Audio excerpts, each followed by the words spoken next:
Assalamualaikum warahmatullahi wabarakatuh, teman-teman. Waalaikumsalam warahmatullahi wabarakatuh. Gimana nih, masih semangat di hari-hari lancar?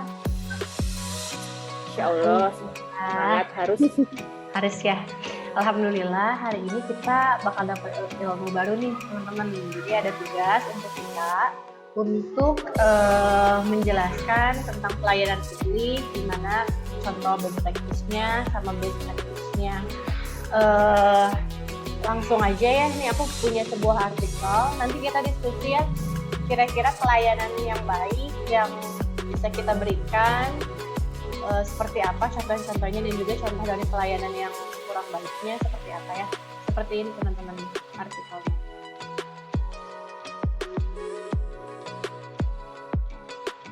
Nih teman-teman, tentang pelayanan publik dalam pemerataan pendidikan dan sistem zonasi. Coba deh aku pengen nanya dulu ke TK, kira-kira pelayanan publik yang kita berikan, khususnya kita ya di pendidikan gitu dalam sistem PPDB sekarang mau pendaftaran, kira-kira pelayanan yang sudah baik yang sudah diberikan apa aja ya? Untuk pelayanan tentang PPDB ini kan terutama memang masih diterapkan tentang zonasi itu ya. Jadi semaksimal mungkin sih pelayanannya harus mungkin jelas ke orang tua atau ke calon peserta didik baru. Terus penyampaiannya kayak misalnya, terutama kalau zonasi kan kita dikaitkan atau titik pentingnya itu kayak titik koordinasi penempatannya. Jadi kan kayak titik sekolah dengan titik rumahnya juga kan itu harus harus sesuai misalnya. Jadi kita memberikan informasi juga kepada calon peserta didiknya atau orang tuanya harus jelas gitu. Oh gitu. Berarti bentuk pelayanannya dengan memberikan informasi jelas mungkin ya ke orang tua, dengan cara gimana daftarnya, kemudian gimana cara titik koordinat ya untuk siswa yang akan mendaftarkan secara zonasi. Kalau misalkan ada orang tua yang belum paham nih Teh Eka, terus harus gimana nih, pelayanan apa yang bisa diberikan sama sekolah? Sebenarnya sih semaksimal mungkin kita upayakan harus online ya, dikarenakan kan masa pandemi seperti ini kan kita harus taat prokes gitu kan ya. Tapi kita juga tidak menutup kemungkinan masih bisa menerima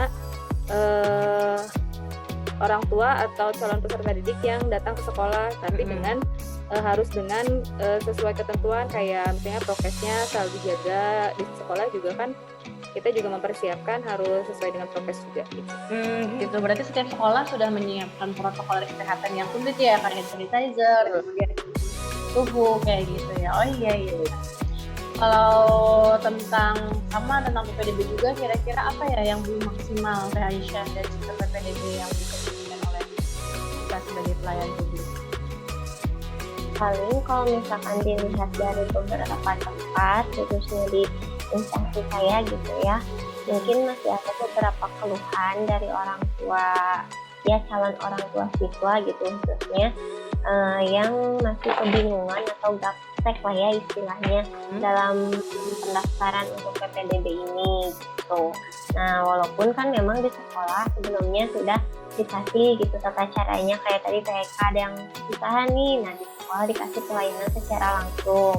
Nah kan tadi kan di sekolah pun masih ada yang kurang maksimal karena kan mungkin sekarang karena ada pembatasan, sedangkan untuk OP itu kan sekolah terkadang terbatas hanya satu misalkan. Jadi kan untuk yang lainnya otomatis harus menunggu dan diaturlah jaraknya seperti itu. Jadi masih ada terkadang penumpukan seperti itu, sehingga dalam pemberian pun mungkin luas. Jadi ketika di rumah untuk diterapkan secara langsung itu mungkin masih ada yang bingung loh kok gini gitu, atau masih ada kendala dalam sinyal di orang tua itu sendiri gitu kan. Kadang kalau orang tua kan masih panik gitu kan ya, aduh kok gak bisa gitu, nah langsung aja ini gimana ya, nah padahal kan hanya kendala di sinyalnya aja atau dalam penguploadan filenya gitu, paling dalam men-scan-nya gitu. Mungkin ada apalagi yang udah khususnya yang udah lanjut gitu ya, untuk orang tua yang sudah lanjut tapi masih punya anak yang ya mungkin di situ, atau yang ketitipan cucunya gitu. Paling itu sih kendalanya. Sama paling ada beberapa kendala juga dalam pengadaan dokumennya, karena masih ada beberapa anak yang terkadang masih belum memiliki akte atau misalkan dalam kakaknya. Nah, dalam segi kakak pun kan sekarang harus diberlakukan 1 tahun gitu kan, sudah dibuat 1 tahun itu. Nah, terkadang karena dalam penggunaan sistem zonasi sekarang ini yang harus diberlakukan selama 1 tahun kan, kasihan juga yang baru pindah terus bikin kakak anaknya mau masuk sekolah. Nah, mungkin di situ ada kendala, padahal kan sebenarnya memang benar gitu si orang itu real gitu baru pindah ke situ. Nah, jadi dia masuk lah gitu istilahnya, mesti disangkanya tuh kayak yang mengada-ngada yang lainnya gitu kan.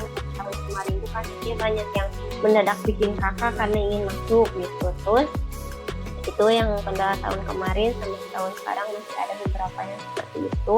Terus kendala juga dalam ini kan itu kalau misalkan mau pindah, terkadang si surat pindahnya itu ada orang yang pindah gitu, anaknya tuh masih di Jawa, anaknya mau masuk sekolahnya di Bandung.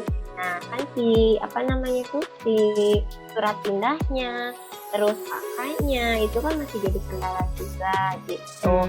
Jadi lambat lah istilahnya. Selain itu untuk akte juga masih ada yang tadi berarti sebutin kan belum punya, atau misalkan ada kendala dari pernikahan ibu bapaknya gitu, jadi sehingga anaknya itu susah buat dapetin aktenya gitu.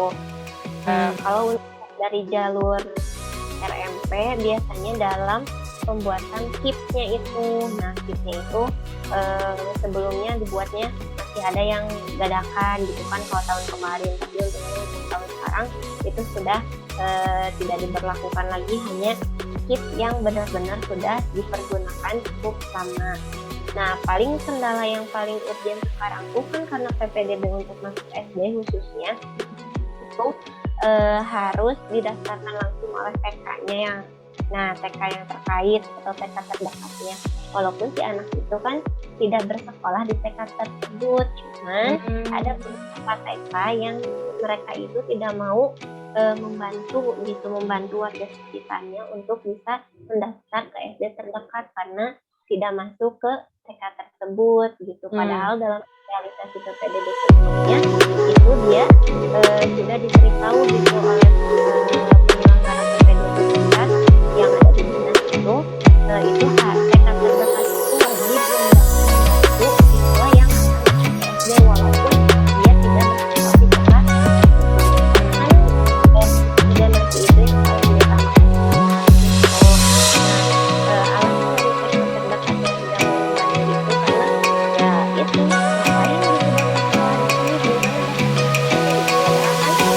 hanya butuh data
benar punya kemampuan, mana yang kurang gitu. Kalau yang non akademiknya paling kendalanya masih ada beberapa sekolah yang menerima permintaan orang tua untuk membuat ini sertifikat kejuaraan yang palsu.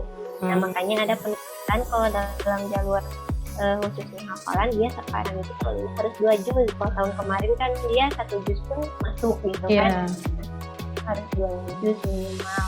Nah paling di situ untuk penanggulangannya, tapi untuk di jalur yang lainnya itu hanya di cross check dengan organisasi terkait. Tapi kan kalau misalkan untuk sekolah itu sendiri, misalkan kejuaraannya dia itu agak sulit gitu, karena kan sertifikatnya itu dibuat sekolah palsu gitu. Itu sih yang kendalanya untuk membedakan kalau SD PPDB yang mau masuk SD lebih di kakaknya, aku sama kakaknya. Kalau yang mau masuk SMP dia lebih kecurangan yang dibuat oleh sekolah sebelumnya kepada sekolah tujuan gitu. Kalau untuk SMK dia kita makanya sama SMP gitu. Oh gitu. Iya ya, ternyata ada beberapa instansi yang belum memberikan pelayanan yang baik ya terhadap masyarakat, kayak tadi yang TK-nya nggak mau mengakui atau membantu anak-anak yang di sekitarnya untuk daftar ke SD gitu ya. Jadi masih SD pun udah ada problematika ya gitu. Kemudian yang mau daftar ke SMP juga masih ada pelayanan yang kurang baik ya, kayak misalkan membuat kakak palsu ya. Jadi si kakaknya dibuat palsu gitu, didekatkan jaraknya. Kemudian ada yang memanipulasi nilai-nilai gitu. Dan juga ada yang membuat sertifikat palsu. Berarti itu contoh pelayanan yang kurang baik ya yang diberikan oleh instansi. Wah, ternyata banyak banget ya pelayanan yang kurang baik yang terjadi pada saat PPDB di lingkungan kita ya. Itu untuk pembelajaran juga sih untuk kita ya, kayak kita sebagai ASN nggak boleh nih kayaknya perilaku kayak gitu. Kita sama-sama harus bisa merubah kebiasaan buruk itu, dan juga kita harus bisa meningkatkan best practice-nya yang tadi. Semoga dengan kita sebagai ASN muda bisa sedikit demi sedikit merubah atau membongkar hal-hal yang jelek seperti best practice yang tadi, dan juga bisa membawakan citra baik lah untuk pendidikan ya, minimal di sistem PPDB-nya gitu. Dimulai dari sistem PPDB-nya. Ada lagi yang ingin disampaikan Teh Aisyah? Kalau ini ya mungkin di sekolah selain layanan tentang PPDB zonasi itu kan diantaranya lagi kan, kalau di sekolah kita ada tentang layanan perpustakaan misalnya, bimbingan konseling kayak gitu. Oh gitu, jadi meskipun online juga masih ada ya pelayanan bimbingan konseling, pelayanan bimbingan buku itu masih ada berarti ya? Ya. Kalau misalnya pelayanan peminjaman buku di saat pandemi sih memang tidak ada ya. Tapi kalau misalnya tentang karena kan kita susah ya, maksudnya harus peminjaman bukunya harus ke sekolah misalnya gitu kan ya. Tapi kalau misalnya tentang bimbingan konseling itu mungkin masih bisa ya. Jadi kita kan bisa lewat contohnya lewat Zoom Meet kan dengan peserta didik. Terus pembelajaran juga kan bisa lewat Classroom, Zoom Meet juga sama. Kayak gitu sih kalau misalnya pembelajaran bimbingan konselingnya bisa lewat situ juga gitu. Kayak tentang rapat-rapat sekolah juga kan pelayanannya tetap, misalnya kepala sekolah melayani guru-guru untuk misalnya tentang rapat kayak gitu, informasi apa-apa bisa lewat grup sekolah misalnya, atau misalnya Yurjen kita harus tatap muka ya mungkin diusahakan untuk tidak tatap muka langsung lewat Zoom Meet juga misalnya gitu rapat sekolahnya. Jadi walaupun masa pandemi kayak gini, kita dan juga banyak sekolah yang lain yang tetap berusaha ya untuk memberikan pelayanan yang terbaik, baik itu dengan mengolah sistem informasi, walaupun kita juga kadang sulit ya, kebingungan, tapi berusaha semaksimal mungkin untuk memberikan pelayanan yang baik ya untuk masyarakat, khususnya di bidang pendidikan. Ada lagi Kak Aisyah?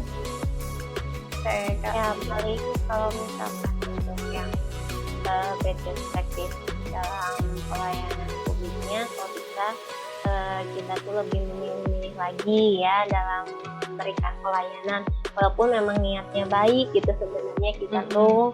Nah, baik untuk membantu siswa memudahkan masuk, tapi kan kita lihat juga dampak buruknya. Iya. Jadi lebih saring lagi mana yang baik, yang buruk, dan membantu memberikan pelayanan kepada masyarakat lain gitu sih, lebih cermat lagi.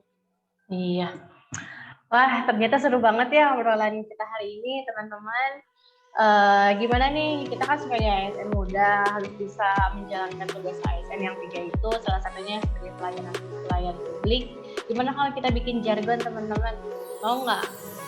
Boleh. Boleh ya? Jadi jargonnya kita cuman bilang ASN apa ya? Gimana coba Teh Kak sama Teh Aisyah sendiri? Apa ya? Kami siap untuk apa? Kami sebagai ASN siap melayani. Gitu. Boleh. Gimana Teh Aisyah? Aisyah punya ide nggak? Boleh sih, kami para ASN siap melayani masyarakat, mungkin gitu, atau Boleh, ada ininya. Ya udah gitu aja ya. Kami sebagai ASN siap melayani masyarakat. Ya. Barengan berarti? Ya. Yuk, coba ya. Ya, satu tangannya sebegini ya, teman-teman. Ya. Wah, 1, 2, 3. Kami sebagai Sebagai ASN ASN siap melayani. siap melayani masyarakat. Ya, teman-teman. Ya, terima kasih ya teman-teman udah mau diskusi, udah mau ngasih ilmu banyak, udah mau share ilmu juga. Semoga doanya semoga kita bisa menjadi ASN yang bisa melayani masyarakat dengan hati ya. Amin. Terima kasih ya. Sama-sama. Warahmatullahi wabarakatuh. Waalaikumsalam warahmatullahi wabarakatuh.